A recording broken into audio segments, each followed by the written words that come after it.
Bonjour, bonsoir tout le monde, c'est Marc-Feu, j'espère que vous allez bien derrière votre écran, en tout cas moi ça va super. On se retrouve aujourd'hui pour le 25e épisode de l'USP sur Octopath Traveler. Dans le dernier épisode, du coup, nous avons traversé les bois spectrales afin de voir si jamais on y trouve des traces de Maître Zanta. Et en arrivant vers le fond, nous avons trouvé des traces de combat, mais pas de traces de Maître Zanta pour l'instant. Et tout d'un coup, il y a le boss de la forêt qui nous a attaqué, parce que bon, il avait l'air de mauvaise humeur, on sait pas trop pourquoi, mais bon, bref, il nous a attaqué. C'est une sorte de cerf un peu horrifique, une sorte de cerf fait de bois et tout, en vrai, il était très stylé. On a mis un peu de temps à le buter quand même, mine de, mais on a fini par le buter, donc ça va. En vrai, il était pas très dur, mais c'est vrai qu'il était assez tranquille. Et après l'avoir buté, du coup, nous sommes enfoncés plus loin vers la forêt. Et en nous enfonçant plus loin, nous avons vu, du coup, Maître Zanta pétrifié. Il était, du coup, changé en pierre, posé là, sur place, comme ça, tranquillement, entre guillemets. Du coup, on était en mode, mais putain, il s'est passé quoi et tout. Et du coup, ensuite, on a remarqué qu'il y avait une flèche plantée dans un mur avec un mot dessus. Et en fait, en la lisant, nous avons appris que c'est Œil Rouge qui lui a fait ça. Et en fait, Œil Rouge a comme pouvoir de pétrifier les gens. C'est absolument magnifique. C'est vraiment le monstre du bonheur. Du coup, il était en train de pétrifier Maître Zanta quand il a commencé à écrire la lettre, et en gros, il disait, ouais, du coup, il peut changer en pierre et tout machin. Je connais quelqu'un qui s'appelle Susanna dans la ville de Tour de Neige qui pourrait éventuellement chercher à... Enfin, qui pourrait être capable de rompre le sort, parce qu'elle connaît le sort de pétrification et qui pourrait potentiellement connaître aussi un remède. Et il était en mode, bah, je me change de plus en plus en pierre, genre, ça va être compliqué pour moi et tout. Et il dit, Annie, si jamais tu lis cette lettre, je suis désolé de pas avoir pu tenir ma promesse. Et du coup, ouais, il s'est retrouvé figé, sur place, quoi, en fait. Du coup, Aigen, le chien de Zantas, enfin la bête de Zantas, enfin l'animal de compagnie, je vais arriver, de Zanta, a décidé de rester auprès de lui pour le surveiller, mais c'est bon, je vois pas trop ce que tu peux surveiller, parce que bon, bah il est changé en pierre, hein, globalement on peut pas lui arriver grand chose, c'est pas comme s'il était changé en glace et que bah il peut se briser facilement, mais bon bref voilà. On est retourné en ville, nous avons expliqué à Natalia ce que nous avons vu, du coup Anit était en mode bah je vais reprendre les rênes de la chasse, hein, parce que bon... je vais faire en sorte que Eurouge soit abattu parce que bon, le bordel est quand même légèrement dangereux. Et les Zanta aussi dans sa tête disaient qu'il faut vraiment que le monstre crève en fait parce que genre il est trop brutal, c'est pas un monstre ordinaire en fait, genre il va vraiment faire des victimes, un nombre de victimes aberrant s'il a encore aussi il est laissé en vie. Et du coup, juste après, il y a quelqu'un qui a toqué à la porte de chez Natalia et en fait c'était Elisa qui était du coup l'une des chevalières de l'ordre de la chapelle ardente je crois, qui est du coup un ordre de chevalier à la solde de l'église, donc à la solde d'Ophélia entre guillemets, en même temps quoi. Et du coup elle est arrivée en mode ouais, je crois elle venait un peu, elle venait un peu aux nouvelles et tout. Et du coup Annie tu lui expliquais un peu ce qui s'était passé, elle était en mode putain mais même Santa s'est fait avoir et tout machin. Et du coup après avoir expliqué le tout, Elisa est en mode bah écoute toi va voir la sorcière, moi je vais continuer à traquer Œil Rouge et si j'ai des infos je te les donne. Et du coup Annie est en mode ouais vas-y. Et en partant de la ville, du coup, il y a Natalia qui nous a apporté un petit panier avec des fruits, des trucs et tout machin. Donc c'est sympa, parce que du coup, genre c'était un truc de raisin curatif, une prune stimulante et je crois une confiture revigorante qui est vraiment pas mal pour le coup, qui nous va bien. Et puis ensuite, nous nous sommes dirigés vers notre prochaine destination, qui est du coup... alors moi, je voulais du coup aller à Sourd de Neige, mais pas pour faire le chapitre 3 de Anid, mais pour faire le chapitre 2 de Primrose. Le problème, c'est que comme un con je me suis trompé de direction, je suis allé par là, et sauf que ici, là vous voyez plein ouest de Murmolin, c'est niveau 45, donc ce n'est pas le bon passage.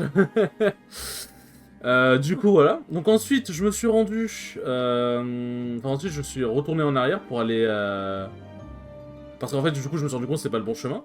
Et en fait, en retournant en arrière, je me suis dit, bah tiens, je vais aller découvrir un peu un endroit secret ici, du coup, le trône vide. Et en le faisant, j'ai vu qu'il était. Enfin, en y arrivant, j'ai vu qu'il était niveau 25, je me suis dit, bah écoute, on va s'arrêter là, et au prochain épisode, on va le faire. Et du coup, bah, dans cet épisode, ce qui va se passer, c'est qu'on va le faire. Puis ensuite, on va aller se rendre, du coup, à. Bah en fait, ce sort de neige, ça a l'air très chiant d'y accéder. En fait, je pense que je suis un peu obligé de passer par là-bas, en vrai. Hein. Je pense que je suis un peu obligé de passer par là et de faire le chapitre 2 d'Olberic, hein, parce que je vois pas d'autre chemin. Hein. Je vois pas d'autre chemin, en fait, c'est ça qui me.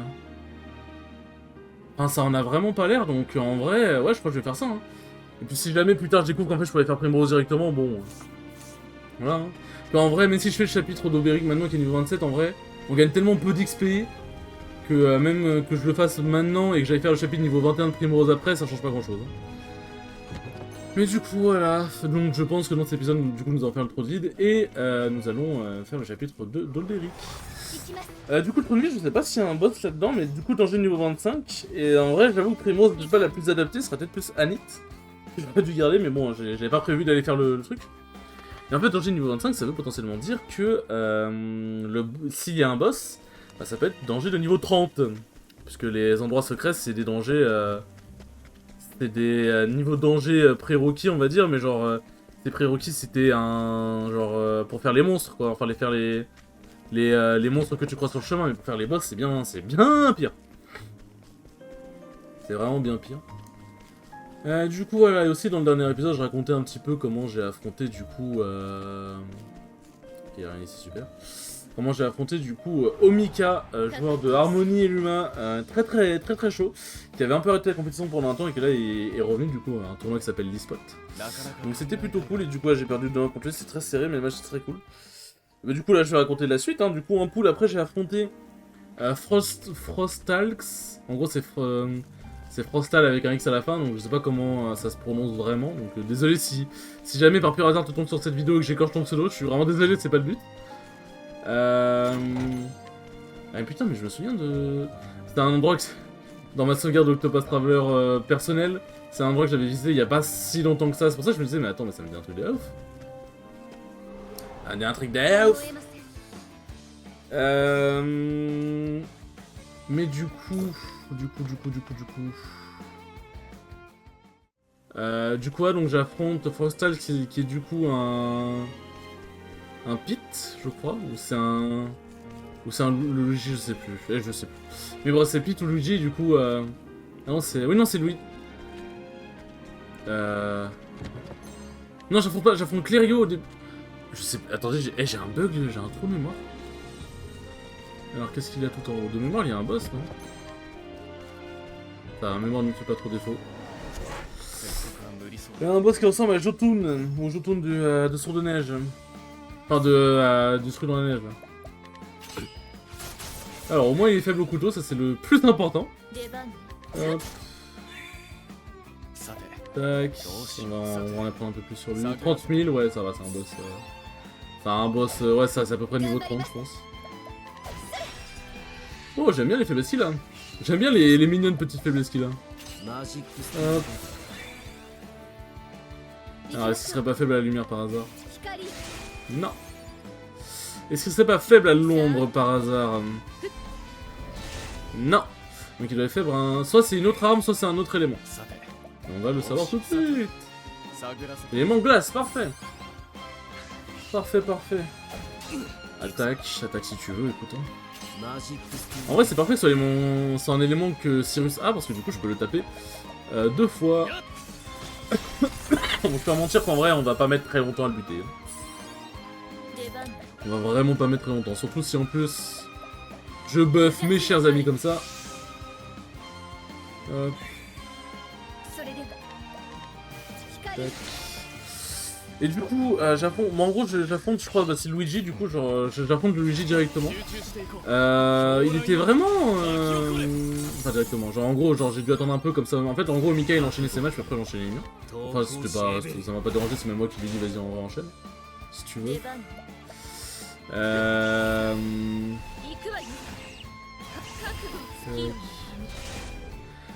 Du coup, donc ensuite j'ai affronté le Luigi, c'était bizarre.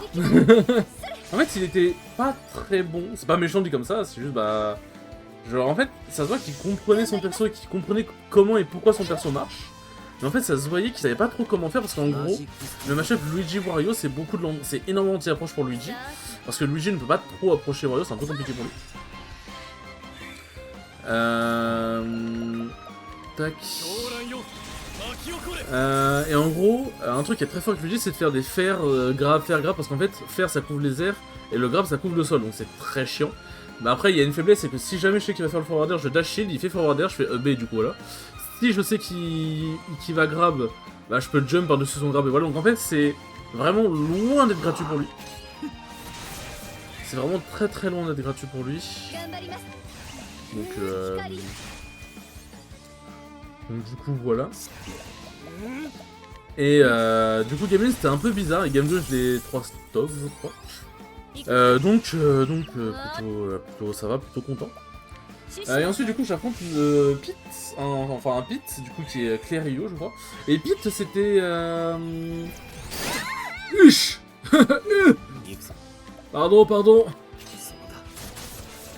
C'était un peu bizarre. L'ambiance était étrange. En vrai. Ouais, non, bon, vas-y. Je m'en bien, c'était un poco étrange. Hop. Game 1 c'était un peu bizarre. Mais je finis par la prendre et Game 2 je crois que je... Ouais je crois que je 3 stocks. Ah non Luigi j'étais pas 3 stocks Game 2, ouais je sais plus. Et Game 2 le pit il me semble que je 3 stocks. Clairement ça en plus je connais assez bien pit donc je suis assez content de comment j'ai joué. Du coup donc je sors des poules en winner et tout machin. T1 du coup du bracket final j'affronte un S de Divok je crois son pseudo. Un S qui était plutôt chaud. Ah oui, du coup, c'est ça, j'ai oublié de finir par rapport au Luigi. Du coup, en fait, ouais, en gros, Luigi est bon. Enfin, était bon, mais genre, en fait, ça veut dire qu'il avait des lacunes sur comment jouer. En fait, il savait pas comment se positionner. En fait, il savait pas comment jouer vraiment bien à Smash, en fait. Et du coup, c'est pour ça qu'il avait qu'il avait des lacunes et tout. Mais du coup, là, mais de toute façon, ça s'améliore avec le temps, bien évidemment.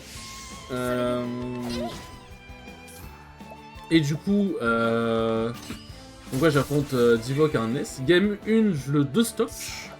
Bon, il s'est laissé une stock, mais après, après, j'avais un peu roulé dessus. Game 2, genre, tout c'est sur l'obation. Game 2, je l'emmène, alors je précise ta main parce que c'est l'importance. Game 2, du coup, je l'emmène sur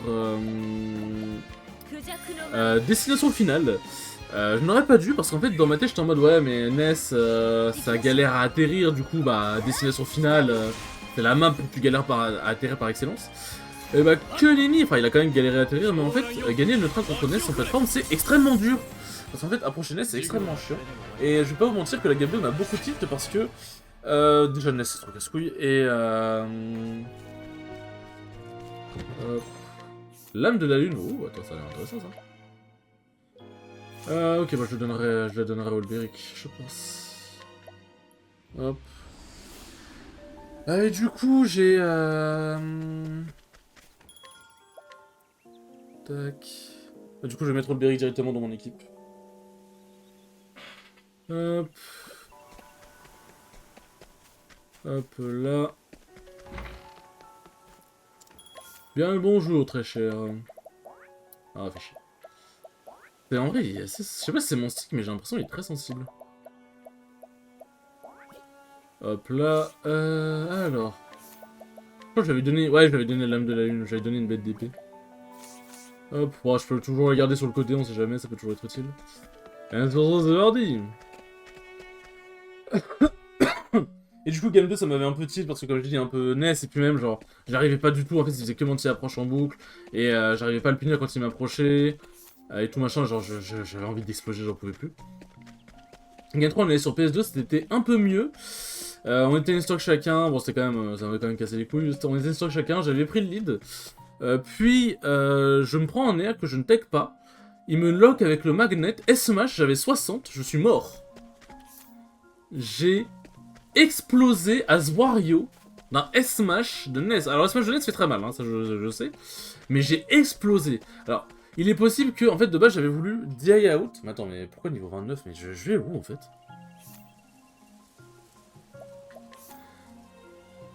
Attends, mais oui, c'est niveau 29 pour aller à gauche. Chapitre niveau 27, alors que pour aller à droite, c'est chapitre niveau 21 pour Sword de Neige. Mais c'est complètement con. Mais c'est trop bizarre. Je suis pas sûr de comprendre, mais soit. Tant peut... Ah oui! Ah oui, oui, oui! Il y a même un objet, tiens. Hop. Ah oui, oui, oui, je vais pouvoir donner ma classe secondaire à Therion! Et pas Astérion! Lol, je suis Draft... la chasseresse. À vous qui avez bravé le danger pour arriver jusqu'ici, je vous transmets le savoir des cieux. Et du coup je meurs, mais en fait genre j'ai voulu du coup genre j'ai DI out pour éviter de éventuellement qu'il me pète ma mère genre avec un magnet ou quoi. Sauf qu'en fait je crois que j'ai gardé la DI out, en fait il y a eu un petit screen mais je crois que j'ai oublié de changer ma DI sur ce petit screen et je crois que j'ai implosé, genre vraiment j'étais stun. J'étais stun de baiser. Attendez, on va voir, hop. En vrai petit cœur ça va bien les stats hein. Mais ouais chasseur ça met un bain. Chasseur, ça met très bien. Et en vrai, apothicaire, je peux même le donner à... En vrai, apothicaire, pour le guerrier, c'est big, hein. C'est big de baiser, hein. Même si j'utilise pas trop ses aptitudes, c'est big de baiser, je pense que je vais lui donner, hein. Alors, bon, par contre, c'est là où, au niveau équipement, alors... oui. Oui, bah allez, très bien. Hop, oui aussi. Alors... Ah oui, bon, seul bémol de l'apothicaire, c'est qu'il tape aussi à l'épée. Ah, donc je récupère que la hache. Mais, en vrai, ça va. Ça va, ça va. Est-ce que je peux apprendre des petites attitudes? Ah oui, oui, oui, bah, bien sûr, je peux apprendre, oui. Hop. Hop. Hop. Ouais, pas assez dommage. Du coup, là, comme vous le voyez, je peux récupérer les attitudes de soutien du chasseur. Et c'est vraiment extrêmement cool. Double le butin obtenu par le personnage qui utilise des attitudes de vol ou de collecte. Ça, on s'en branle, ça sert vraiment à rien. Ça, c'est cool. Ça, c'est très cool. Ça, c'est très bien. En vrai, je vais enlever chapardage, hein. Ah, pourquoi je vais enlever? Non. Oui. En vrai, j'ai déjà le... Sauf si je me tape... Après, ça peut être bien si je me tapais à la hache, si jamais j'ai un ennemi ou ce qui est faible à la hache. Et que soit j'ai pas Anit, ou alors j'ai Anit, mais du coup, Anit a la compétence aussi. Mais c'est vrai que le critique, c'est pas mal quand même. En vrai, non, je vais faire... Non, en vrai, je vais faire ça, hop, œil de lynx. Et... double frappe. En vrai, voilà, les deux sont très très bien comme ça. Et c'est parti. Là, on est bien. Là, en vrai, l'équipe, elle a pris quelques statistiques, ma foi, plutôt fort peu piquées des hannetons. Là, par là, y a rien. Bon, on voit de la glace, hein. On voit que c'est pour aller à la sourde de neige.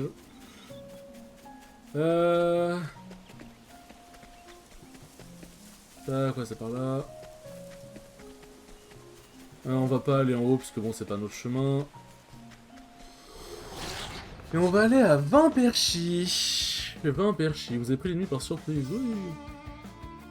Et du coup, le Béric, en fait, ce qui est bien avec le fait d'être... d'avoir le truc apothicaire pour lui, enfin d'avoir le classe secondaire apothicaire, ça donne plus de PV, plus de défense, et du coup, bah, ça fait que... ça devient un encore meilleur tank, en fait, parce qu'il est beaucoup plus résistant. Il est vraiment beaucoup plus résistant. Hop. Bon, histoire niveau 27, alors j'ai le Béric niveau 22, bon, ça va être compliqué. On va bien rigoler. Et l'histoire d'Olberic de mémoire, elle est vraiment extrêmement cool. Enfin, genre, le chapitre 2, spécifiquement, est vraiment très très cool. Olberic s'était lancé dans une nouvelle aventure. Sa quête avait pour but de retrouver ce qu'il avait perdu, la raison pour laquelle il brandissait son épée. Il n'obtiendrait la réponse qu'en retrouvant Herald, son ancien frère d'armes et l'homme qui avait trahi leur seigneur et roi. D'après Gaston, le chef des bandits, il y avait à Vinperchi un homme qui connaissait Herald. Peut-être pourrait-il apprendre à Olberic où est allé Herald. L'homme répondait au nom de Gustave, le chevalier noir. Olberic le trouverait-il dans cette ville de Gary? Hop. Bien le bonjour, voyageurs. J'imagine que vous avez entendu parler de notre arène. Ah. Difficile de faire autrement, les gens d'ici n'ont que ce mot à la bouche. Ah, gars, cette arène, elle est ma foi plutôt cool. Mais c'est bien ce qui m'amène. Je tenais à voir cette fameuse arène et le plus grand tournoi de l'année. Grand bien vous fasse, mon ami. Vous avez choisi le moment idéal pour nous rendre visite. Des guerriers venus des quatre coins du monde se rassemblent ici pour disputer l'honneur suprême au péril de leur vie. 8 champions restent en lice à la fin des combats préliminaires. Parmi eux, je dirais qu'il y en a 4 qui méritent votre attention. Archibald, ou le massacreur comme on le surnomme. Lui, c'est le champion en tête. Ça fait 4 ans de suite qu'il décroche la victoire. Joshua, il nous vient des étendues glacées du Nord. Paraît que son cœur est aussi froid que sa lame. Et puis aussi, voilà, c'est indomptable, l'homme qui s'est incliné face à Archibald lors de la finale de l'an dernier. Et enfin, le dernier combattant à connaître, c'est Gustave, le chevalier noir. Gustave, vous avez bien dit Gustave? Tout juste, c'est son premier tournoi, mais il a déjà prouvé ce qu'il vaut en battant tous ses adversaires jusqu'ici. J'en connais plus d'un qui pense qu'il est capable de détrôner le massacreur. Ça nous fait donc un roi au fait de sa gloire. Un nouveau venu qui pourrait bien lui piquer son trône et six autres concurrents aussi redoutables les uns que les autres. C'est un tournoi ne pas manquer, croyez-moi. Une dernière question. Allez-y, je suis là pour ça. J'ai juste soufflé sur mes lunettes, désolé. Hop. Où puis-je trouver ce Gustave? J'ai quelque chose à lui demander. Ah, ça rien de plus facile, acheter une place pour le tournoi et vous pourrez l'admirer dans toute sa splendeur. Mais pour ce qui est de lui causer, ça dépend de lui, hein. Oui, mais il demande où est-ce que tu peux le trouver, on se demande des icônes. Je vois, merci. Je trouverai donc Gustave dans l'arène, mais comment le convaincre de me parler? Voilà quelqu'un qui semble savoir manier l'épée, j'ai peut-être trouvé mon homme. Oula, dans quoi je vais m'embarquer encore? Hop. Mais bon, du coup, voilà, je perds contre le NES. J'avoue un peu le seum parce qu'en plus, j'ai vu après coup que si je le battais, j'affrontais Shan. Ça fait chier parce que à chaque fois on s'esquive de peu et j'ai trop envie de lui fracasser la gueule en braquette parce que bon, il en dit 0 contre moi quand même. Donc bon, voilà. Sachant qu'on a fait s'affronter en pool, mais seeding a fait qu'au bout d'un moment, on a, genre, ça a changé quoi. Et après, du coup, j'ai affronté un Luigi qui était bien plus fort que l'autre. C'est Messi Smash, son pseudo, je crois. Très drôle le pseudo. Il m'a cassé la bouche, en vrai, je vais pas mentir. Il jouait vraiment bien le match-up. Bon, je me suis double SD, je crois, game 1, donc bon, forcément, ça aide pas. Et game 2, j'en avais juste un peu marre. Genre, ça m'a fait un peu excuse, mais voilà quoi. Et il m'a vraiment cassé la bouche, du coup, je suis en mode, ah super! Du coup, voilà, je sais plus combien j'ai fait à l'espoir, quand j'ai dû faire 13ème ou peut-être 17ème ou 9ème, vu qu'on était pas énormément, je sais pas, mais voilà quoi. C'était pas très glorieux, mais bon, au moins je suis content de mon set contre Mika. Et je suis content aussi de mon set contre le Luigi et le Pete en pool, parce que j'ai quand même vraiment bien joué, donc je suis très content. Voici donc la fameuse arène de Vamperchi. Vous en avez entendu parler? Oh oui, bien sûr, à en croire les récits historiques, il s'agissait à l'origine d'un cercle pénal où les prisonniers se livraient en combat à mort, une pratique bien cruelle. En effet, mais elle n'a pas fini par se lasser de regarder les hommes mourir pour son bon plaisir. Les combats devinrent plus humains, moins mortels. Les duels forçants de prisonniers furent interdits, seuls les hommes libres et volontaires pouvaient se battre. Aujourd'hui, l'arène est un lieu où l'on vient se mettre à l'épreuve dans l'espoir de trouver la gloire. Dites-moi, Olberic, que pensez-vous de l'arène en tant que telle désormais? Je trouve ces combats honorables, cela vaut bien mieux que de forcer de pauvres bougres à tuer ou être tués. Ça reste un peu sport violent, mais pratiqué par des hommes qui choisissent de s'exposer à cette violence de leur plein gré. C'est vrai que c'est un débat qui est intéressant en vrai. Alors bon, déjà je vais vendre, voilà, hein, tout ce magnifique argent qui dort. Qui dormait, hop. Acheter. Wow. Wow.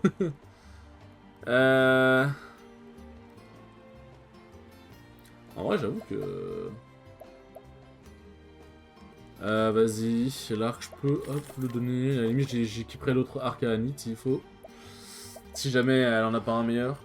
En vrai, le critique sur Olberic, bah en vrai, c'est quand même fort, mais il t'a quand même force en critique. Et la vitesse pour Olberic, par contre, c'est quand même intéressant. La précision sur Therion, c'est vraiment important. Ah, je me tâte. En vrai, je pense que c'était pas une bonne idée. Bon, les cuisses, c'est déjà, voilà. Ça, c'est bien, ça. Hop. Parfait. Et ça, bon, ça fout un peu. Ah. Bon, ça, je peux l'enlever. Ça, bon. Ça fait partie des trucs que j'ai volés. Ça, en vrai, ça peut s'enlever aussi. Ça peut s'enlever. Ça peut se garder, on sait jamais. Et ça peut se mettre. Et ça peut se mettre, mon ami. Hop. Hop. Putain, on s'en fait de l'argent, n'empêche. Alors, du coup... non, c'est pas ça que je voulais mettre. Non plus. Ça peut être... Ah, quoique, en vrai, est-ce que je le mettrais pas? Ouais, en vrai, c'est pas grave si elle perd l'esquive. Dans tous les cas, bon, en vrai, elle est quand même assez apte à tanker, mine 2. Et puis bon, les attaques de zone, dans tous les cas, elle les prendra. Donc en vrai, c'est bien. Et en plus, du coup, elle soignera beaucoup plus. Elle soignera beaucoup plus. Et on est bon. Ah oui, parce que, ouais, j'allais dire on est bon. Attendez. J'avais oublié mon activité... Oh ouais, ok, d'accord. J'avais oublié mon activité principale. Ok, bon, ça va être compliqué de... Visiblement, le voleur n'est pas assez haut niveau. Pourtant, il est niveau... Attends, mais frère, je suis niveau... Niveau 34 quand même. T'es censé pouvoir envoler les trucs. Hop. Tac. Alors, Vital G pour le coup, elle est vraiment bien. Alors, on va aller voir les arènes. Alors, on va pas faire de combat ou quoi tout de suite, hein, mais c'est juste... Ah bon, je peux pas accéder, mais c'est juste parce qu'il y a des objets. Des objets même très intéressants. Une amulette d'ombre qui peut être pas mal. Hop. Les portes de l'arène, mais je ne peux point m'y rendre. Et toi? Hop. Ok. Alors, qu'est-ce que tu me dis? Voilà dans l'arène. Tout droit, c'est la zone d'entraînement et au-delà de l'entrée. Les portes à gauche et à droite mènent aux zones d'attente des combattants. Bon. Dans tous les cas, comme j'ai dit, voilà, mais c'est juste pour voler. C'est bien, c'est que ça crie. Plus on se rapproche de l'arène, plus ça crie. Et ça, en vrai, j'aime bien le côté RP. du truc. Parce que bah, c'est ce qui se passerait si jamais tu te rapproches d'une arène de combat dans une ville. Hop. Ah oui, donnez-moi tout. Mais si c'est pas des bons équipements, je m'en branle, ça me fait de l'argent. Sachant que j'ai eu gratuitement les équipements, donc on prend. Hop. Tac. Lui, je peux le défier, non? Défier. Non, je vais pas le défier, non. Et du coup, ouais, genre, en gros, normalement, là, si je veux accéder à sa maison... bon, 15%, voilà. Si je veux accéder à sa maison, il faut que je le défie. Et ça fait tomber KO, en fait. Normalement, mais bon, là, trop bas niveau, le Béric. Un combattant, des réflexes rapides, un regard malveillant. Que voulez-vous? Si vous me cherchez quelque querelle, sachez que je n'hésiterai pas à riposter.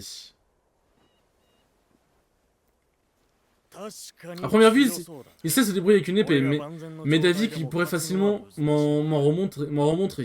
Mais si j'étais au mieux de ma forme. C'est mon impression également, mais nous ne m'ont encore jamais trahi. Toutes mes excuses pour cette mise en scène, je veux simplement que Ned, ici présent, évalue votre potentiel. Il participerait au tournoi s'il n'était pas blessé. Si vous avez quelques demandes à me faire, exprimez-vous sans détour. C'est Cécilie, pour vous servir. Je suis ce que l'on pourrait appeler un agent. Quel genre d'agent? Un agent pathogène. Le genre promotrice de combat en arène et de ceux qui y participent. Enfin, en théorie, elle cherche toujours le poulain qui lui permettra de percer. Tiens ta langue, Ned, je t'ai dit de me laisser parler.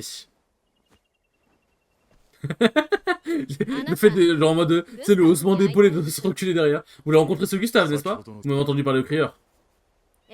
En effet, sachez qu'il a omis de préciser un détail. Les concurrents du tournoi n'ont pas l'habitude de se fraterniser avec la plèbe. Si vous étiez amis, ce serait différent, mais quelque chose me dit qu'il n'attend pas votre visite. Où voulez-vous en venir? J'ai un conseil à vous donner. Si vous voulez rencontrer Gustave, le mieux est encore de participer au tournoi vous-même. Mais comment? Si j'ai bien compris, les combats préliminaires sont déjà terminés. Et voilà précisément pourquoi vous avez besoin de moi. J'ai la solution. Je vous écoute. Il vous suffit de prouver que vous surpassez l'un des champions restants, et ce, devant témoins. Pendant toute la durée du tournoi, les forces de l'ordre local ferment les yeux sur les duels publics. Ils restent illégaux, bien sûr, mais personne n'encourt de sanctions. Nombreux sont ceux qui viennent ici parce qu'ils s'estiment doués à l'épée, et ils cherchent à le prouver, qu'ils aient réussi à se qualifier pour le tournoi ou non. Soit. Mais pourquoi les participants qualifiés se rabaisseraient à de telles mesquineries? Ils sont là pour vous faire leurs preuves, comme les autres. Si vous les défiez et que les circonstances s'y prêtent, ils peuvent pas plus se défiler à l'intérieur qu'à l'extérieur de l'arène. Oh putain, j'ai bégayé, pardon. Croyez-moi, c'est votre chance de participer au tournoi. Attirez l'attention de l'un des champions et persuadez-le de vous affronter. Faites en sorte qu'il soit obligé de prouver qu'il est meilleur en combattant que vous. Et vous, qu'avez-vous donc à y gagner? Si vous qualifiez, vous combattrez sous ma bannière. Et si vous arrivez en finale, d'autres combattants se bousculeront pour signer un contrat avec moi. Ah, c'est donnant. Nous y trouverons tous les deux notre compte. C'est toujours préférable. Je vais demander à mon script de rédiger le contrat. Sous quel nom souhaitez-vous combattre? Sous mon vrai nom, Olberic Heisenberg. Et là... Heisenberg, la main facile de Cornebourg. Une finale doublée d'une célébrité. Je t'avais bien dit, j'avais l'œil, Ned. Ma foi, mon bon monsieur, je pense que cette association nous sera mutuellement très profitable. Voyons, laquelle de ces têtes brûlées pour avoir envie de se battre en duel? Bon, du coup, c'est duel comme Anit. De toute façon, vous avez déjà vu les duels d'Olberic, mais le truc, c'est que... Là où j'ai un peu peur, c'est que c'est... Attends, mais... Oh, oh. Alors, je cherche les embrouilles parce que je me retrouve à l'appel. Tant mieux, j'aime en avoir pour mon argent. Que dis t'en porte, tu sais à qui t'as affaire? Non, mais je voulais pas te défier tout de suite. Calmez-vous, respirez. Et du coup, si je vais par là, ça déclenche aussi? Ah ouais. Pareil que tu manies une belle épée, mais qu'est-ce qui... Mais est-ce que t'en as assez dans les bras pour parer la lame d'un vrai guerrier? Mais il y a un monde entre frapper l'enclume et affronter un adversaire vivant capable de rentrer coup pour coup. Vivant, tu ne resteras pas bien longtemps. Bon, après, choisis, je sais pas, lequel choisir. Tac, bon, hop. Je sais pas trop lequel il est bien de choisir. Hop. Oh, je peux pas aller par là. Mais ouais, en fait, le problème, c'est comme ces chapitres de niveau 27 et que mon Olberic est niveau 22. Hop. Bah, le problème, c'est que j'ai peur qu'il se fasse un peu baiser la gueule. Je vais pas vous mentir. Donc, ça devrait le faire. Là, de toute façon, ce que je vais faire, c'est que je vais juste continuer de voler tous les habitants. Sans vergogne, puis après, on va s'arrêter là, parce que bon, on est déjà à 30 minutes. On est déjà à 30 minutes. Hop. Et aussi, du coup, un dernier truc aussi qui s'est passé, bon ça s'est passé aujourd'hui. J'étais en... J'ai affronté du coup Kat, le joueur de Inkling, en stream, parce que du coup il stream, il fait des vidéos et tout, et il est vraiment très très fort. Et du coup j'ai pris play contre lui, on a fait une petite session d'entraînement en online et tout machin, et c'était archi cool, donc si jamais vous voulez aller voir, je vous invite à aller voir sa rediff sur, qui est du coup sur sa chaîne Twitch directement, qui est du coup c'est Kat Insomnia, je crois sa chaîne Twitch ou Kat is Rusty, je sais plus, mais je crois que c'est Kat Insomnia.